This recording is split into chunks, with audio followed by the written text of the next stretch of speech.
అసోంలో ఉగ్రవాదుల మారణహోమంలో మృతుల సంఖ్య 23కి చేరింది. వీరిలో ఒక చిన్నారితో పాటు 2 మహిళలు ఉన్నారు. అత్యంత సున్నితమైన కోక్రాఝర్, బక్సా జిల్లాల్లో సూయుధులైన ఎన్డీఎఫ్బీ తీవ్రవాదులు సుమారు 70 ఇళ్లకు నిప్పంటించారు. ఈ ఘటనలో తీవ్రంగా గాయపడిన 14 మందిని స్థానిక ఆస్పత్రుల్లో చికిత్స అందిస్తున్నారు.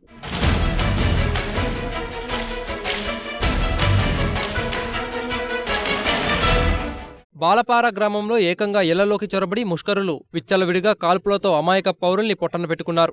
పరిస్థితిని అదుపులోకి తెచ్చేందుకు కర్ఫ్యూ విధించిన పోలీసులు బోడోలాండ్ ప్రాదేశిక మండలి పరిధిలోని కోక్రాఝర్, బక్సా జిల్లాలో కనిపిస్తే కాల్చివేత ఉత్తర్వులు జారీ చేశారు. చిరంగ్ జిల్లాలోనూ నిరవధిక కర్ఫ్యూ విధించారు.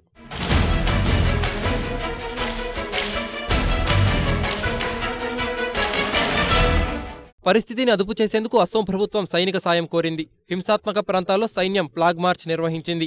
ఉగ్రవాదుల దాడుల నుంచి కాపాడుకునేందుకు పొరుగున ఉన్న ధుబ్రీకి వేల సంఖ్యలో ప్రజలు వలస వెళ్తున్నారు.